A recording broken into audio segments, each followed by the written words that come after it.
আজিও কুকুৰে গেটৰ আগত লেট্ৰিন কৰিছে সদায় কৰি থাকে আজিও কুকুৰে লেট্ৰিন কৰিছে গেটৰ আগত চাচোন সেই 2-3 দিন মই গেটখন চাম গেটৰ সন্মুখে নিবলৈ ঝাৰু দিওঁ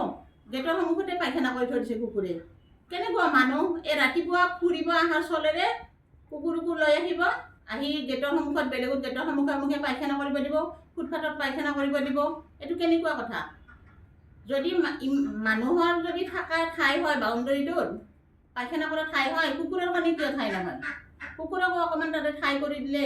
সিহঁতকো শিকালে জন্তুবিলাকে এনেও সোনকালে শিকে নিজৰ ঘৰৰ বাউণ্ডাৰীতেতো পায়খানা কৰিব